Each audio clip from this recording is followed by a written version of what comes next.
Hello, everyone. Welcome to the new rules of market research. I'm Top Global and PR Hacker CEO Ben Kaplan, and this is a topic I really love. I think people like to talk about data or market research or insights as something that's very trendy. That's like, yes, we want data. We want to do data-driven decision making. But yet, when it actually comes to the implementation of that, that's where people run into a lot of obstacles, challenges, and ultimately don't use data for all of the power that it can provide.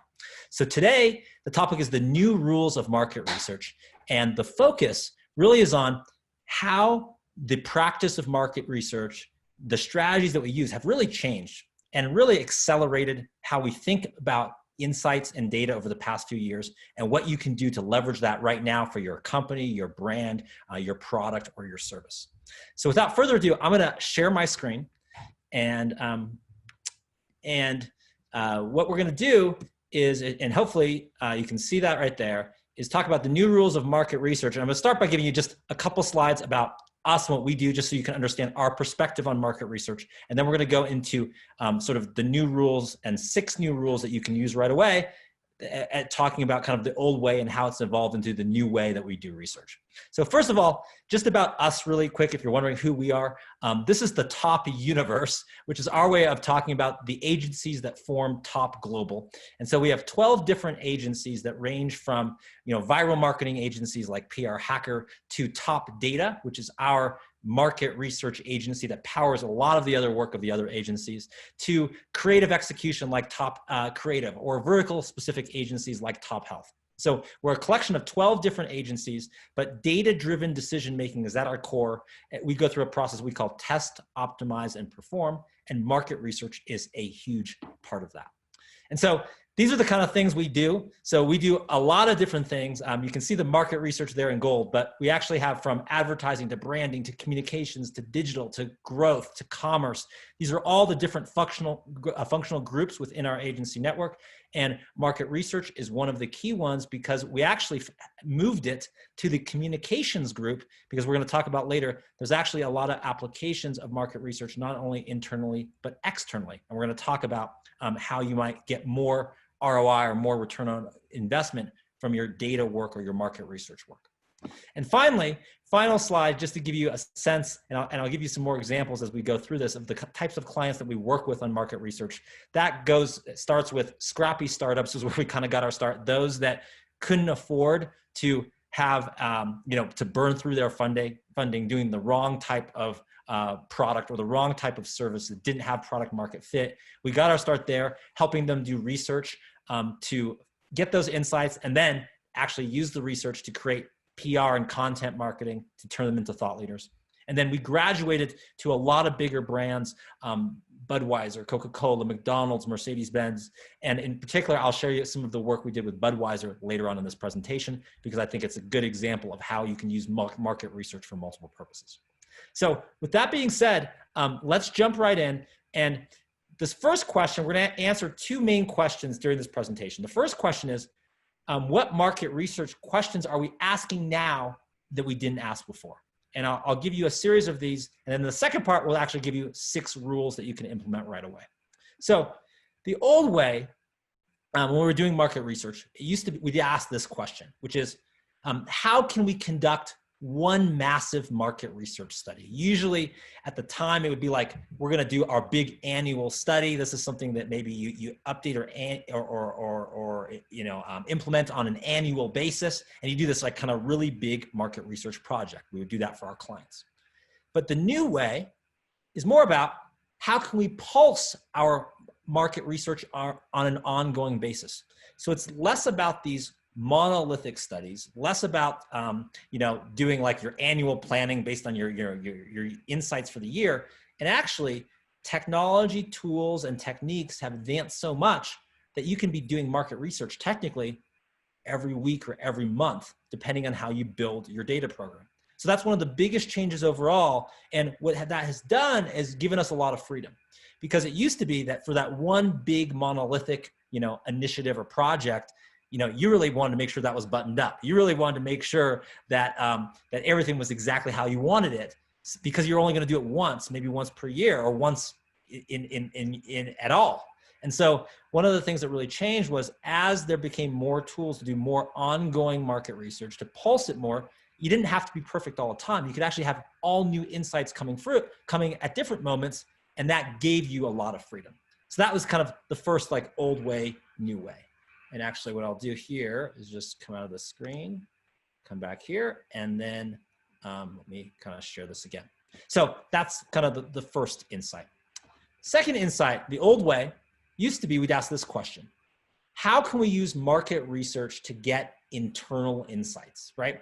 How do we use market research as a tool to leverage insights that can power our company, that can help, give insights for, the sales and marketing division and sort of the product development division and the, customer success or customer service division.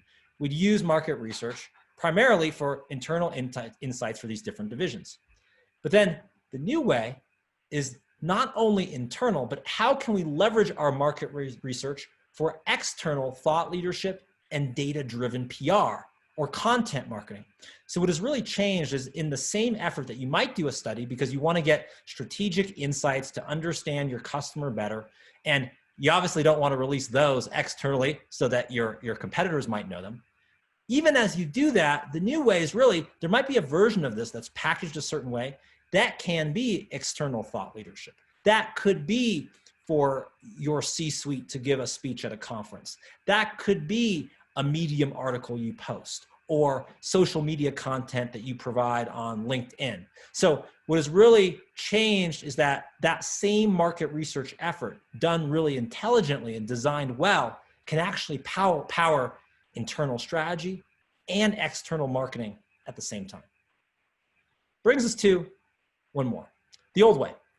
The old way, we'd ask this question: how can we determine evergreen insights that are broadly applicable, right? You'd imagine if we're doing this in bigger studies, it's slower. We'd say, okay, let's get a lot of bang for the buck here, right? How do we make this broadly applicable and evergreen in nature? But as the tools and the technology have sped up, the new way is, how can we get fresh insights on what is trending right now? So what is unique is that as we started looking at external audiences for market research, then we started saying, well, if external audiences are going to be interested, they're interested in what's trending, what's timely, what's relevant right now. And so that really changed our view. So what has happened is that there's much more of, can we do a market research study to understand how our customer base's attitudes have changed during the pandemic? And how did it change in September versus March during the pandemic? What happened? What shifted? How are people engaging with our products or our brands or our services differently? Suddenly, we're much more concerned about what's happening now. And we're doing many more what are called longitudinal studies, where we're looking at over time, how does something change? Because we're looking for those fresh insights. So the old way was, how can we conduct a meaningful survey in the next 2 weeks, let's say? But the new way is, how can we pitch our survey results in the next 2 days? Everything has gotten faster. Right now, about 30 to 40% of all market research surveys, for instance, are done using mobile platforms, meaning you're going to ask people to answer a question via like a mobile device. That's different than the old way where it used to be like phone-based, okay, let's call people or let's do like in-person interviews, or much slower methods. So because things have sped up so much, what has happened is that not only has it gone from like, okay, 2 weeks for the typical data collection part to maybe under 24 hours, but then within 24 hours after that, within 48 hours, suddenly we're actually like distributing our results. So just like we kind of went from like, a sort of long news cycle to a 24-hour news cycle with the advent of sort of cable news, television, CNN, the same thing is true of market research. The kind of speed and the kind of cycles we're doing is just much, much faster. Old way, we would ask this question: how can we determine which data source is best to use? So, okay, with all these data sources, where can we go for data? What is best? The new way, though, is how can we mash up and enrich multiple data sources. We're going to talk about something later on. We talk about the new rules called mixed mode data. And that is data from different modes combined together to get a unified insight. And so what is happening now is that there's so many more mashups of, okay, let's take our internal kind of data we have from our product, let's mash it up with governmental data, data that we could get from surveying, social listening, mass media listening, and digital data that we can get from Google Trends or Twitter, right? So there's many more sources that we can mash up, we can enrich, we can combine things together to get something useful. And the company or the brand that can do that really well discovers that data collection doesn't have to be as hard as you think. It's okay if you don't have a ton of internal brand or product data. And as you do this more, you get better at this and you start to learn how to use data in intelligent ways that you can rinse and repeat and use again and again. So I'll just pause there for a second. I got a couple more of these old way, news way, but Jackson, is that pretty clear on your end? Any more questions from the group or anything else I can clarify about sort of this change, which I would summarize as faster, more types of data, more mashups, more audiences, all of that is right now. Any questions or comments from the group or from you, Jackson? Yeah, well, I will turn it to the group. Are there any questions, anything in particular we'd like to dive deeper into, anything you need clarity on? And while we're looking to the group for a reaction, one thing I will note, Ben, is that this week we have a number of people who are in the real estate market specifically. Okay. So where there are opportunities to speak a little bit more to the unique needs of that industry, I think it would be of particular interest to a number of people in our chat today. Okay, sure. And group, please keep the chat lively with questions, comments, anything we can sort of clarify or dive deeper in for you. We're here to put your questions to Ben. Okay, sure. And one actually quick note I'll say about real estate, because we've done a lot of work, market research for different real estate companies in certain local markets as well, is that I actually think market research is a great marketing tool for thought leadership, for content marketing for those in the real estate space. We've just seen that again and again. And obviously, you know, there's certain maybe real estate agencies, maybe larger ones that kind of release the kind of studies of like, okay, what's the latest kind of sales figures in this geographic location? How has that changed? How has that shifted? Is it a buyer's market? Is it a seller's market? Those kind of questions. I actually think all real estate companies and agencies can do this, even if you're not using a primary source where you're actually collecting this yourself.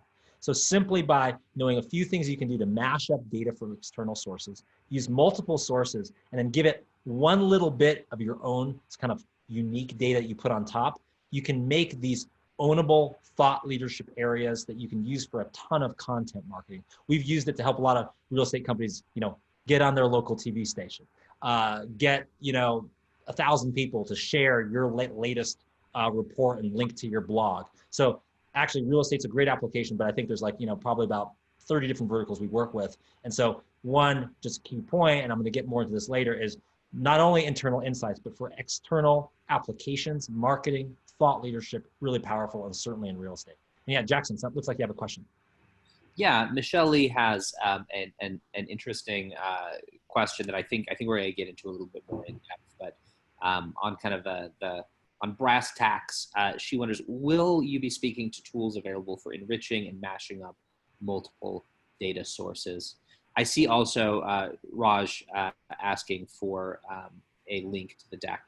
Yes, Raj, I will absolutely link to the deck in the chat. Okay, sure. Yeah, we'll get into more of that. We'll get into tools in a little bit later. So hold that question, but yes, I think one of the things that we'll talk about is tools that are more democratized, so the price of them has come down, and data sources you can use that are actually entirely free that you can generate insights from, such as we love, for instance, Top Data, our market research agency. We love using Google Trends, and Google Trends is freely available. You just go to it online, but you kind of have to know how to use it and how to package it to be able to pull things from it. And we can talk about that a little bit later.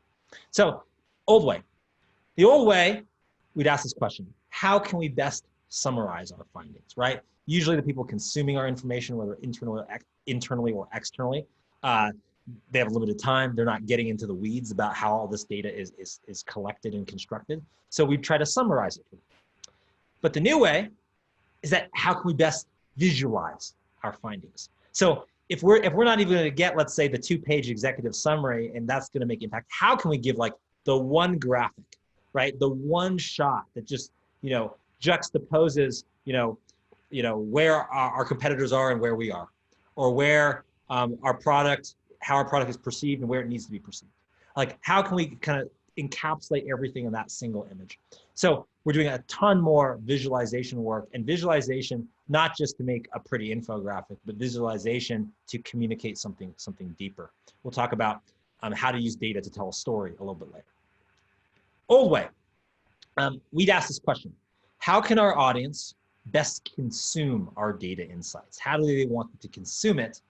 New way, how can our audience best interact with our data insights? Can we give them a little portal that they can play around with it, and they can, adjust which state they're looking at, and they can change the time frame? Can we let them, if we're doing a PR campaign based on our market research, can we give the media an experience either directly on some kind of page, or can we provide them with local insights or vertical insights for certain industries, or demographic insights for certain consumers? So how do we let people within our data research pull out their own insights, interact with it in a different way? Much more towards that now, in us being able to add value, as opposed to just having pre-packaged insights that we say, here you go, consume it.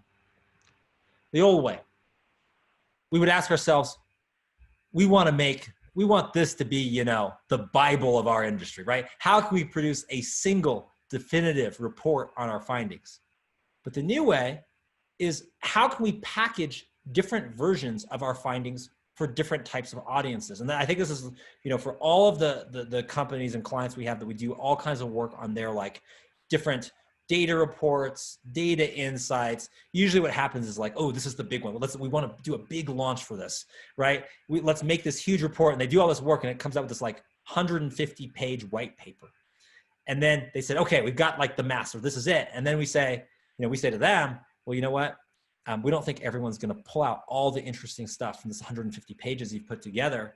So let's start disaggregating it. Let's do the women's report. Let's do the millennial report.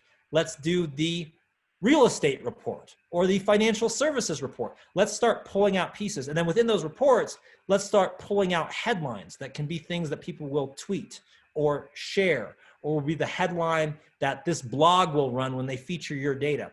So what has happened was, really, from this desire to be authoritative and be comprehensive, now we're saying you can be those things, but you do it actually by dividing things up in segments. And what we find is that, usually for the typical data report, once you've done that monolithic one, you've done 80% of the work to do another 5 different reports for specific audiences. You can release those throughout the year, not just at one time, and you're going to drive much more awareness, attention, inbound leads, links, ROI, all the things that you want, by dividing it into pieces over a greater period of time, rather than making it monolithic at one moment in time.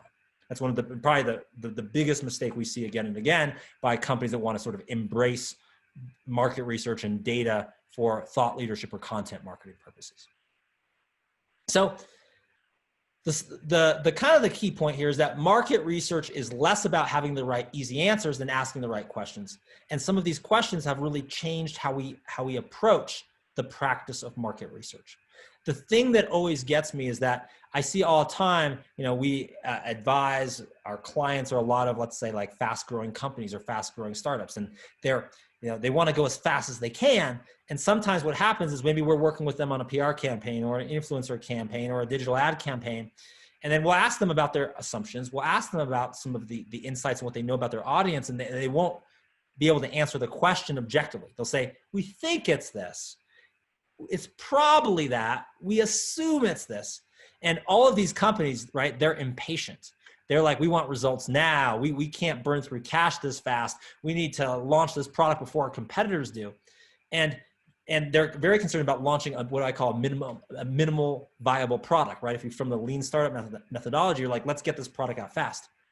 But if we actually did a minimum viable study before we did that minimum viable product, if we just challenged our assumptions a little bit, and that study doesn't have to take 2 weeks or 2 months anymore, right? It can take a couple of days.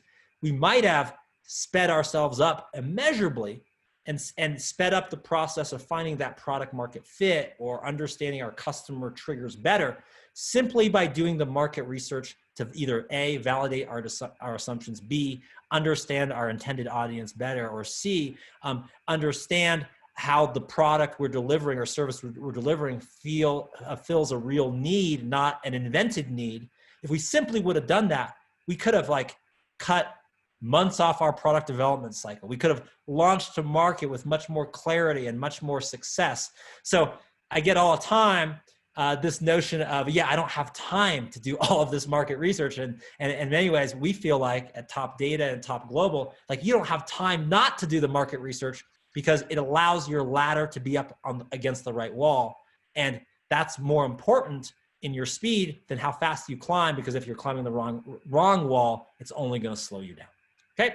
And a big part of that is asking the right questions. So that brings us to the kind of the next second half of this presentation, which is all about what new rules govern market research as we know it. And I'm going to give you 6 new rules. Jackson, before I do that, any other questions or comments on the first part and sort of like the old way and the new way before I go into the 6 rules? I think right now we're good, Ben. I take the silence in the chat as folks just being so enraptured. That's what it is. It's not tumbleweed blowing. It's not anything like that. It's just enrapturement. Okay. I think we do have actually one coming in from Michelle, which is fantastic, who says she's just a slow typer. Okay. Do you find companies resist paying for any of the research? She frequently hears from product owners that they don't want to pay for research. So wanted to sort of get, as a agency owner, your take on that. I think there's like 2 schools of thought on that. There's others that I don't think anyone wants to pay for research that is unimpactful. People certainly don't want to do that. And there's some people that could be resistant to that, but others, it's the opposite. They're like, I don't want to spend, $1 million developing a product that isn't validated first. That's a waste of $1 million. That I ought to pay a very, very small fraction of $1 million to make sure I'm spending the $1 million wisely. I think a little bit more mature product developer, that tends to be like a little bit of the attitude. I think for a lot of people that are sort of like scrappy, up and coming startups, sometimes there's that attitude. But I think what more and more realize is that before you hire a bunch of developers, before you hire expensive team, I mean, those salary costs doing the wrong thing are incredibly expensive. You just don't see it as much because you don't think of it in those terms. So I think there's a whole kind of other school of thought, which is really like the research is critical to make sure that every other function in your company is being spent wisely. So that's one key thing. The other thing is that it's actually not as expensive as you think for a couple things. Sometimes that research is done. You can use your own primary sources, but like, for instance, the cost of surveys has come way down to do it. Right now, in sort of pandemic COVID-19 mode, one of the things that's actually great for market research is lots of people and lots of companies and lots of C-suite executives, lots of people who are taking part in focus groups. You can do them over Zoom or Skype. There's no expectation of in-person anymore. And that was really like an added cost in this whole thing that just made it slow and more expensive. So now you can do a lot of market research over Zoom and everyone's fine with that. So there's actually a lot of things that have brought the cost down as well. But my usual point and my main point is that all of the other expenses you have, imagine if, whether that's, team members, whether that's investments in software, whether that's product development time, imagine if that was all focused, 30% better on what actually mattered for your company. How much money would you save? And if the market research can help you do that, isn't that a wise expense? Because you're going to save in every other area that is much more expensive than market research generally. Jackson, yeah, comment or question? Wanted to jump in as well to Michelle Lee's question. Understanding that she comes from kind of a marketing background in the customer journey and brand experience space, one thing, and mentioned that folks have a hard time sort of building support and consensus internally. Michelle, one thing that I know I've seen success with in talking to clients about this is pointing out that the sort of potential benefits to the client go beyond the department you're talking with frequently. So if you have kind of a siloed organization that you're speaking to, and there's kind of a question of like, okay, well, how is this research going to impact marketing? You can also look to say, well, this market research could have a big impact, to Ben's point, on product development, but it may also have a big impact on PR. It may also have a big impact on kind of hiring decisions. So being able to sort of sell across the benefits of research for multiple departments frequently helps to disperse the cost a little bit. So it's no longer thought of as just like a marketing expense or just a product expense, but an expense that's a little bit more dispersed through the client company. I don't know if that's helpful at all, but that's one. That's a great point. And actually, Jackson, that's a good segue into the first new rule. And so actually, let me do that. Let me jump into the first new rule. And new rule, use market research both internally and externally. And so sometimes, to I guess Michelle's question, sometimes what's motivating the market research to begin with is like better understanding, let's say, of our customer. And so that's going to be an internal insight. But as we do that now, we could actually prepare. There's a version of some of those insights that are actually going to be packaged to be when we launch the product, we're going to release the kind of survey results that's going to talk about this particular type of consumer.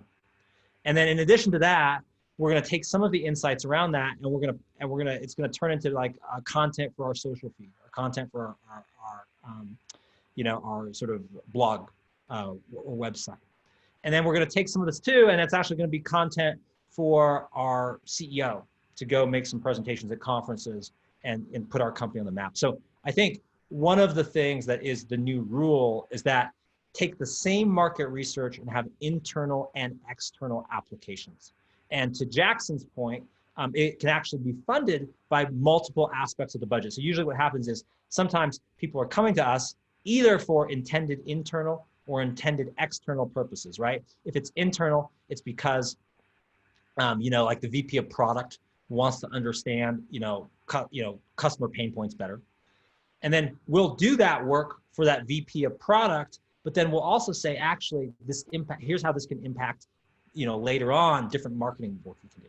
Or else we'll get a contact from the VP of marketing or the CMO, and they'll say, okay, I want to do this data study because we want to become a thought leader in the space. We want all of potential customers and partners to know we really know this subject well.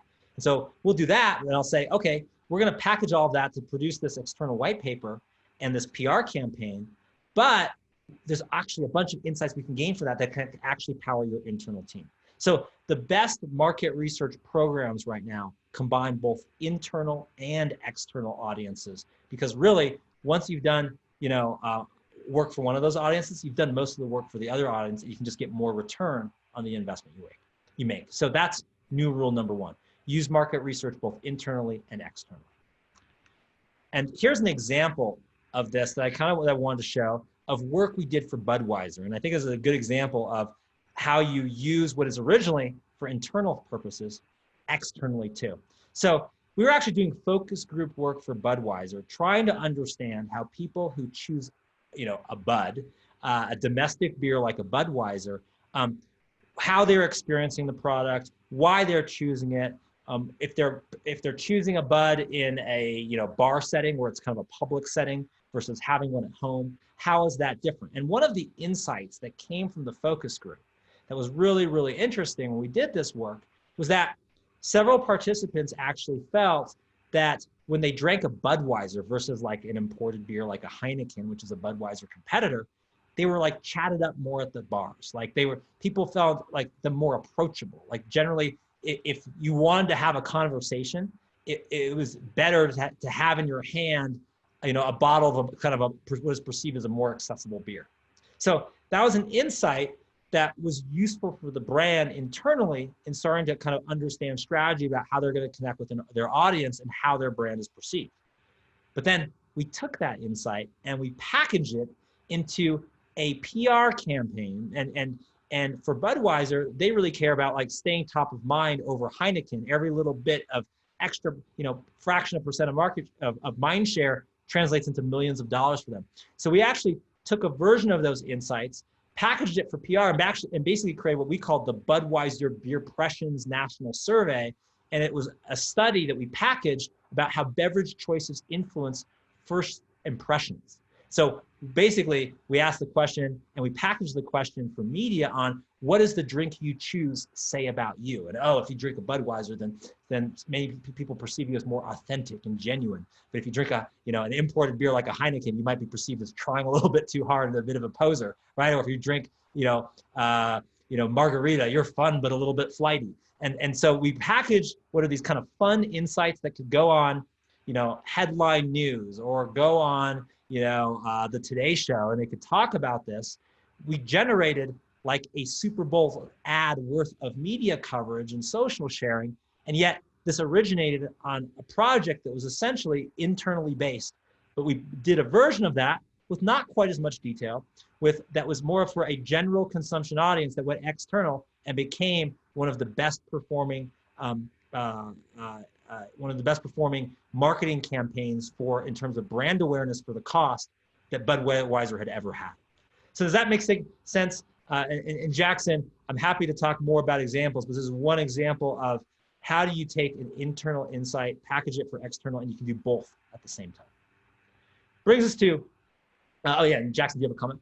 I was just to say, since you addressed me, tremendous example, Ben. I think really kind of speaks to that point of being able to sort of distribute benefits and ideally also costs internally across. Yeah, that was great, and I think actually one of the aftermath of our work with Budweiser on that was they started looking at how do we do these kinds of market research-driven data studies outside of our big activations like the Super Bowl or music festivals to stay top of mind. And so that was really an interesting outcome as they started to realize that, wow, market research or data studies could actually power incredible gains and benefits in PR. New rule number 2, synthesize research from mixed mode data. So one of the things in terms of data types is there are modes. And traditionally, mixed mode means quantitative and qualitative. So quantitative data, things that we can, we want to deal with numbers, we want to have precise figures. Qualitative tended to be more warm and fuzzy, more like, you might do, the quantitative was like the survey of 2,000 people. The qualitative was you might talk to 2 people and try to pull out insights directly from them. So that was traditionally mixed mode data. What is different now is that there's actually more modes. So in addition to, we'll talk about when you use a survey, when you use a focus group. Now there's social media listening. Let's listen to what is the conversation around our topic and what insights can we pull from it. There is mass media listening. So how does the media describe our industry and our topic? What insights can we pull? There is digital listening. Let's go in and let's look at online forums and discussion boards and how are people talking about their pain points or problems or talking about our competitors. So there's many modes, and you can use this data in conjunction with each other to get better insights. So let me give you some, if you're new to market research, some understanding of what modes are most useful for what types of questions you're asking. So here's the first slide on when to use a survey. So surveys are great for collecting people's attitudes or attributes or reported behavior when people have clear preferences. So surveys are good when people really know what they think, and it's easy to ask that, right? So if you ask someone, do you prefer, a turkey sandwich or a roast beef sandwich? Generally, people have like a clear preference, or a veggie sandwich, let's say. If people have a clear preference on that, they can answer that. So a survey is great when you want to gather up how people feel, and people know how they feel. Now, when to use a focus group? So a focus group is different. So a focus group is ideal for a different case. A survey is great when people know how they think. Focus groups are great when people don't know how they think and can't summarize it in a pithy way unless you help draw it out. So they might not know how they feel without prompting. So the great thing about a focus group is that it's an environment that puts people at ease.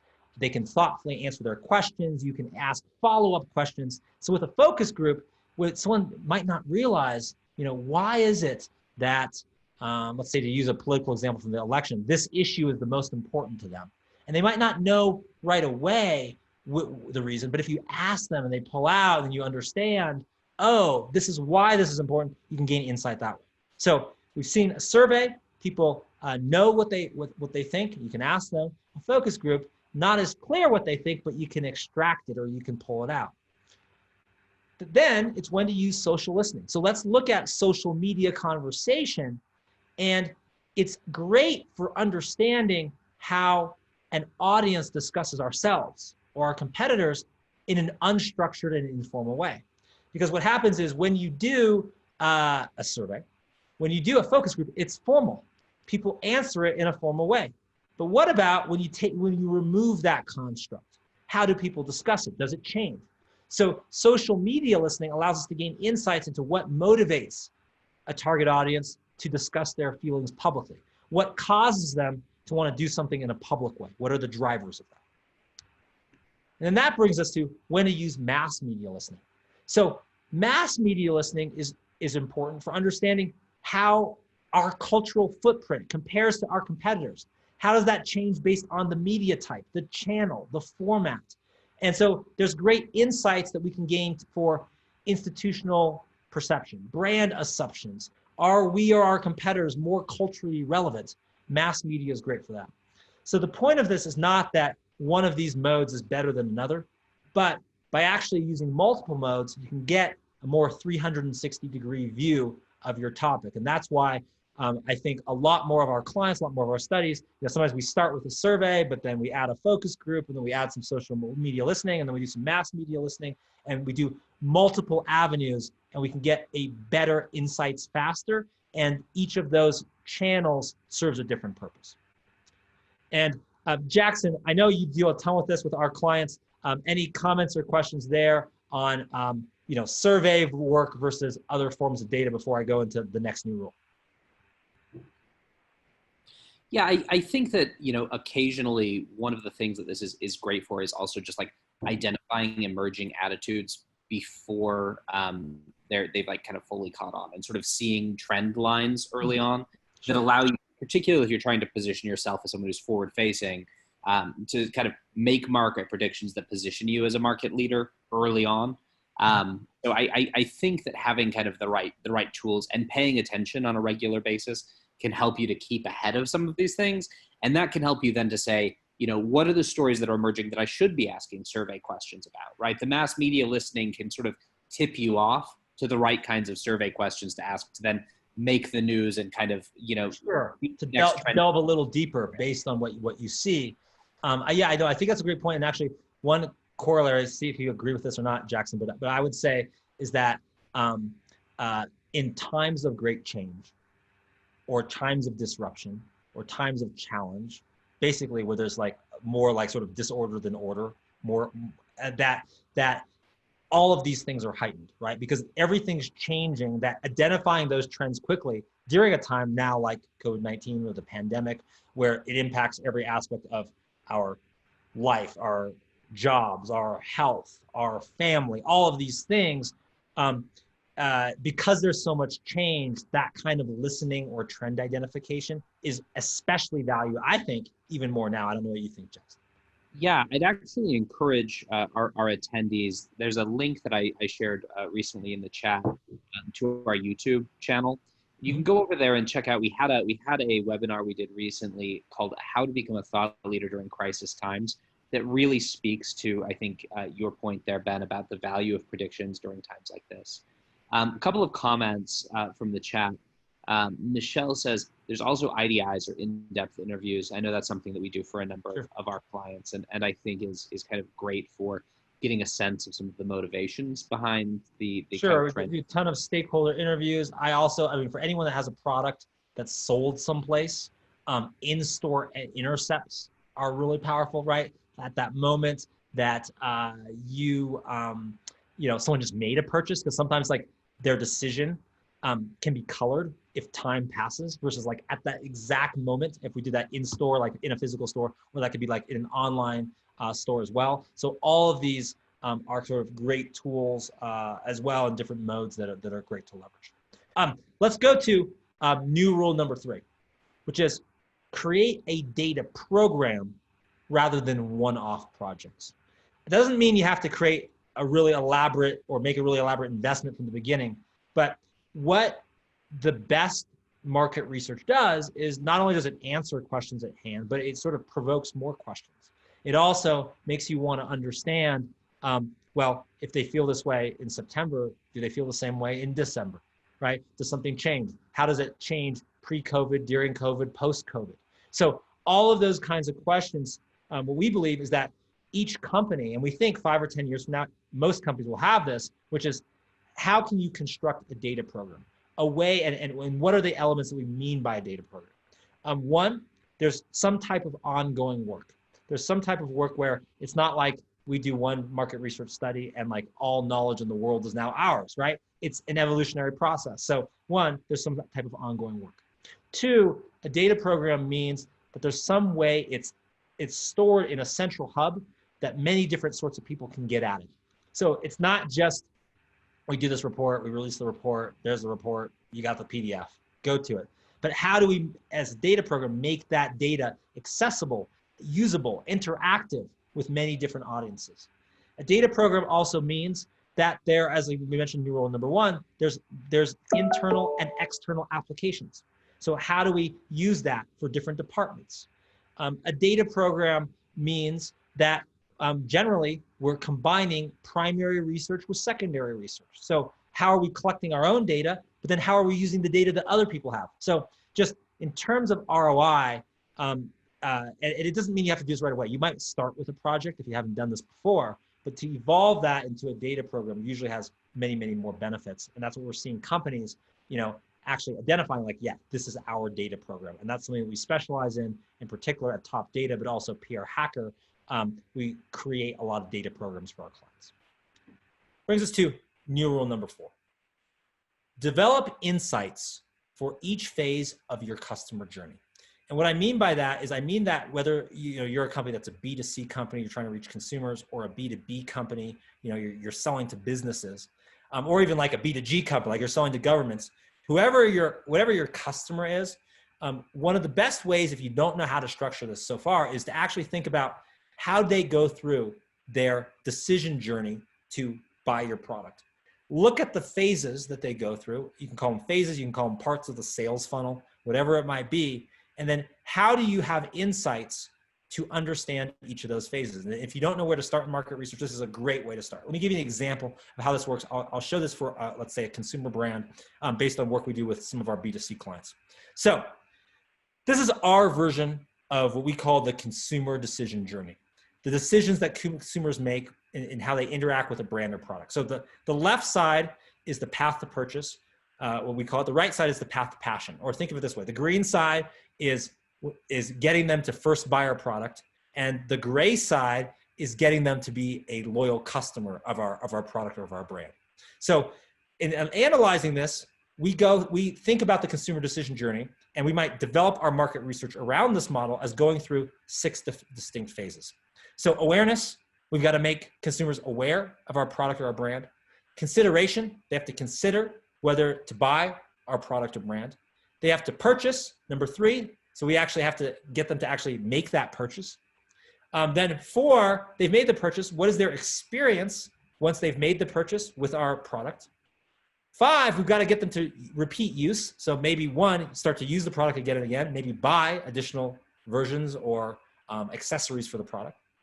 And then 6, we've got to get them to be a loyal customer or brand. So they're like almost like an Apple consumer, right? They're just like, hey, anything Apple comes out with, yes, I'm interested. Yes, I want to get it. How do we get them there? So that's our version of the consumer decision journey. It's actually an infinity sign for us because you can keep moving them back and forth through the path to purchase and the path to passion. So if you're new in this example, by the way, this is very similar to what is a process for a B2B company, which would be the customer decision journey, right? Of going from awareness to purchase, experience to loyalty. So now that we've defined that, let me show you how you can structure market research around these phases to get insights for each part of your interaction with your customer or your consumer.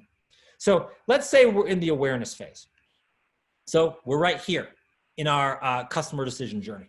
Now, we might ask the question, is our target audience aware that our brand exists? So this awareness phase, some of the market research insight we can get might be like, okay, if we give them a list of companies in our field and when we're part of that, can they identify what we do? Or if we don't, or if it's unaided, we don't give them a list, do they know, can they name us as we're someone who offers this particular type of product or service? So that's brand awareness. Now, if we go to the second phase, consideration, we might ask a different question. How do you know when a product is better? So we might ask them about how can they tell, like if our product, let's say it's a food product, how can they, what are the perceptions of quality? What do they look to see? If they're buying this, I don't know, this sauce or this flavor, are they looking for like really chunky bits inside and that says, oh, that's quality? Or they want it kind of smooth and even? Is that a better indication of quality? So now we're talking about consideration. They're considering two things. That's a central question. But then let's go to purchase, phase 3. So what is the intended usage when you purchase? So if they're buying, to use this food product example, is that because they're trying to put dinner on the table for Wednesday night or for their family? Or are they having guests over? Or are they having a big extended family gathering? Or are they having a party? Or are they giving a gift to someone else? So we start to understand that part of the phase. And these are just kind of one sample question for each, but typically for our client work, we might have 5 or 7 of these in each of these phases. So now let's say they've bought the product, but then we might ask for the 4th phase of experiencing it, what do you observe when you open the product? So what happens, the experience is not just using the product, but when you buy an Apple iPhone, right? It's also like how you open the box and how you take the protective wrapping off of your iPhone and how you boot it up for the first time and what's the manual in there? Is it complex or is it simple? So what are those observations? What's that usage experience? And then if we go to the next phase, repeat use, well, what factors would cause you to purchase again? So is it just that I need a new one, I need a refreshment? Is it that something doesn't work? Is it that, the food product, my kids ate their entire plate and they usually don't eat their vegetables and that would be it? Like what would cause that repeat usage? And then finally, loyalty. So it's the 6th phase. How do you prefer to engage with our brand? This is something that a ton of companies don't do. And they assume, right? They assume like, yeah, do you want, an email from me once a week? Do you want to get recipes from me if you're a food company? Do you want, me to, offer, I don't know, prizes on social media if you engage? And sometimes we forget to ask that. So to get to loyalty, how does our audience really prefer to engage with us? And this is a question that would prevent a lot of wasted marketing dollars of like, oh my gosh, I think everyone wants to get this newsletter from us. And then you do the research and it's like, no one wants to get a long form newsletter from you, right? They just don't want to engage with your brand in that manner, but they might, love to get one little snippet delivered on social, but not too often. And that might be more effective than all that money you've been putting in doing to these like email newsletters, right? So these are 6 different phases, and what my intent was to show you how, if you don't know where to start, one of the new rules you can do is understand your customer or your consumer's decision journey and start developing insights related to each phase of that journey. Brings us to point number 5, and maybe Jackson, I'll just pause there for a second, see if there's any questions or comments, because I know we just went through a lot, but what I was wanting to do was kind of show the types of questions you can ask to get insights, particularly for those who are new to these types of studies. Yeah, absolutely. I think the question that I would kind of ask the group, because I know that there are a lot of folks who have some experience in this space, is what kind of questions have you asked historically, and where have you kind of found you've had a lot of success in your space, or where do you think there are like additional opportunities? And I think we can sort of look to point 5 about building in segmentation as well for kind of what questions make sense, right? Okay, sure. And then, well, let me, so post your questions for Jackson, and I'm going to hit 2 more points. I know we're kind of nearing the end of our time.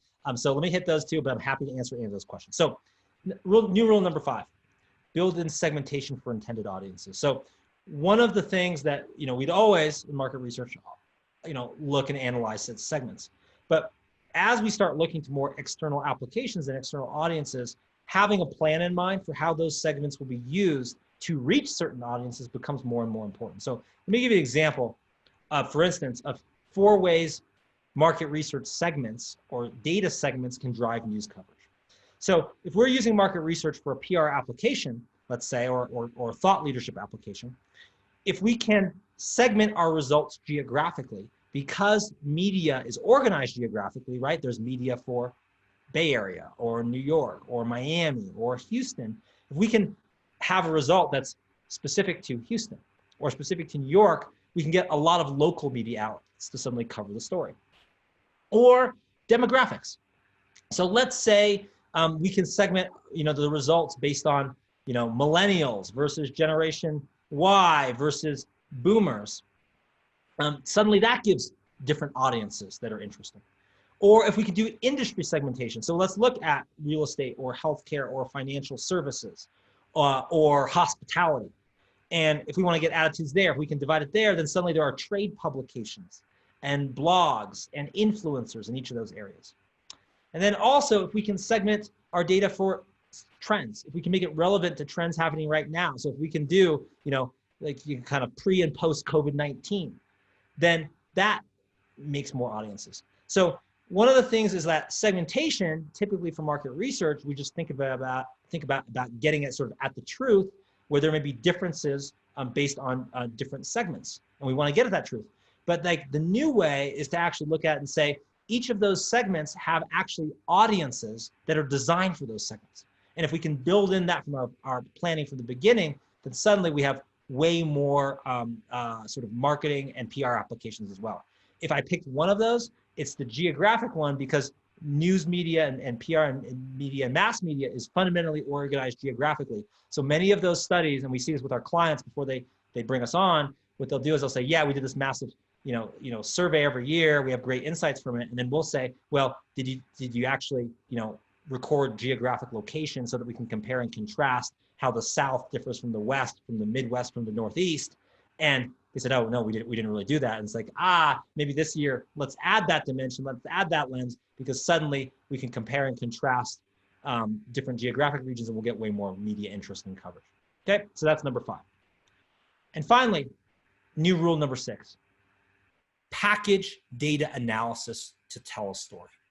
One of the biggest, I think, opportunities for those doing market research and for you as a professional, either in the field or a general business professional or marketing professional, is that ultimately we're storytellers. Sometimes we get so caught up in the numbers, so caught up in the results of the survey, so caught up in just like kind of waiting in the data that we forget that we're storytellers. And as we become storytellers, we make our insights have much more impact.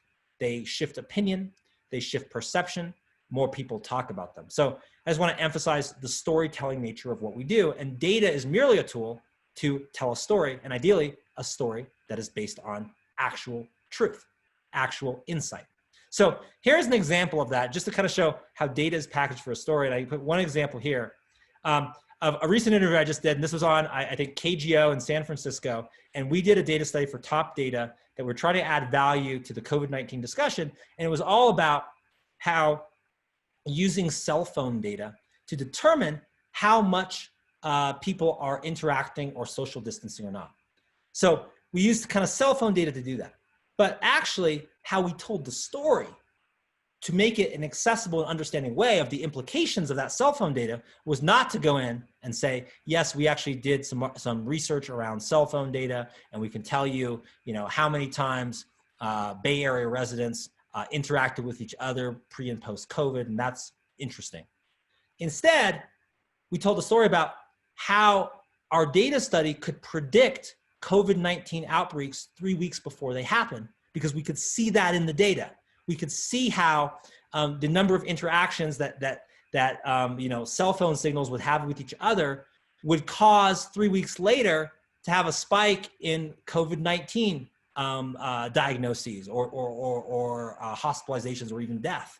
And so part of that is understanding the story. And what I found is that really it's both a left brain and right brain sort of activity, which is you have to analyze the data, analyze the research, find the insight, but just as important is how you communicate that. What is the story you tell? So data is a tool. It's easy to get lost in data, but ultimately all of us are storytellers to tell a story, tell a narrative, and one based on truth and fact and real observation and real insight that can get us to tell the stories that really matter. So I'll just pause there for a second, Jackson, of any kind of final questions before I sort of end on my most important thought of the day and maybe next steps for the audience. Yeah, I'll just note for our attendees, I've shared a handful of links in the chat. From those links, you can see you can get today's slides. You can get access to our YouTube channel where you can see this and other webinars. You can connect with Ben on LinkedIn or tweet at him. I've also shared Ben's email with you to address any questions you might have. Otherwise, Ben, I think Okay. I just want to make sure. Good. Okay, great. And Jackson, by the way, is a tremendous resource as well. Account director at Top Global and PR Hacker, and is a great resource on this too. So let me just end with a couple final thoughts. One, I always want to know this. What is the one thing? What is the one thing that you found useful, helpful, interesting, applicable to you? In my opinion, going to a lot of webinars, a lot of conferences, usually people hear great information and then sometimes it kind of goes in one ear and out the other. And I always want to know what's sticking. So what is the one thing tweeted at me that you found most useful at Benjamin Kaplan? Number one. Number two, as Jackson said, here's my email address. He's put in the chat, ben.kaplan. That's one of the agencies at prhacker.com. If you have a market research project that you need done, we would love to talk to you. If you have done them in the past and maybe didn't get the full value or insight out of it, we'd love to talk to you. If you are doing market research for internal purposes and didn't realize you could also do amazing thought leadership and data-driven PR, we'd love to talk to you. So just let me know. And we are really excited, particularly about getting new people or existing people to get better results. And then subscribe on YouTube. If this is useful for you, I do a new webinar every week. We've done ones on the new rules of social media, the new rules of PR, the power of calendar-based marketing, pivot, don't pause, how to grow your company during a crisis, how to become a thought leader during crisis times, how to become a thought leader for social justice. All of these are topics that we do. Next week in particular is a great one. We're going to do a master class on media training, and specifically if you've ever need to train someone to be on TV or in the media, or you yourself want to be a thought leader and want to come across well on TV, we're going to do that great next week. And then the week after that, we're going to do the new rules of crisis communications. When things go south, how can you go north? So those are coming up, and you can attend the webinars or subscribe on YouTube. The link is in the channel, and that's the best way to kind of get our latest insights. And again, we do a new webinar every week.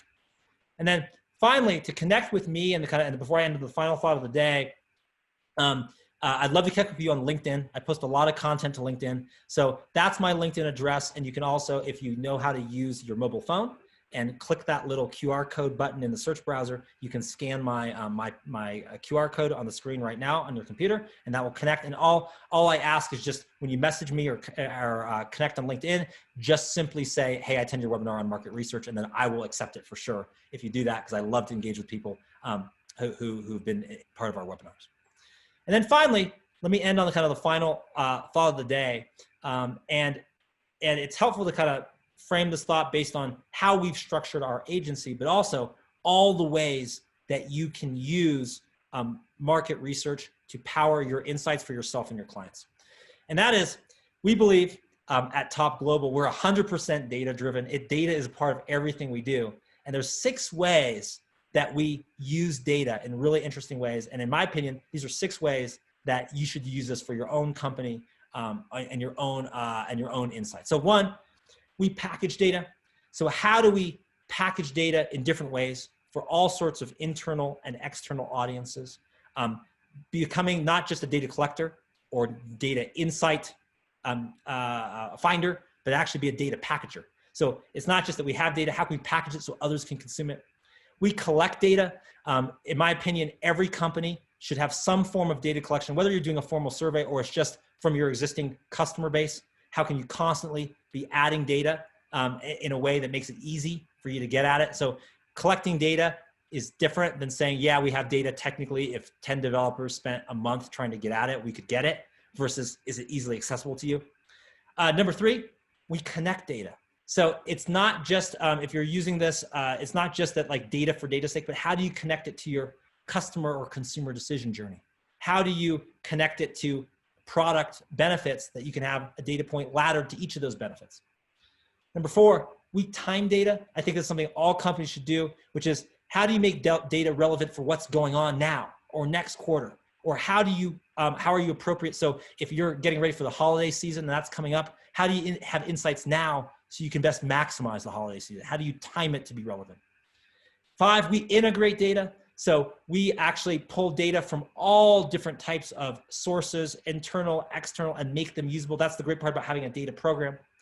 And then finally, number six, we scale data. So you can take a study that is just a small audience, and how do you scale that to the entire US? Or how do you scale that around the world? And actually, we do data studies in 75 countries around the world with consumer audiences all over the world. So that's a little bit about us, but I also think it's great for you as you think about your own company and your own market research project. How can you package data better, collect data better, connect data better, time the data better, integrate data, scale data? If loving data is wrong, I don't want to be right. My name is Ben Kaplan. Thank you for attending the New Rules of Market Research. Let me know if you have any follow-up questions, and I'll see you next week for our master class in media training. And we'll talk about some new rules about how you can be more effective for your company and your brand on TV, in print, and beyond. Thanks, everyone. Thanks, Jackson, for hosting, and hope to see you at next week's webinar. Cheers.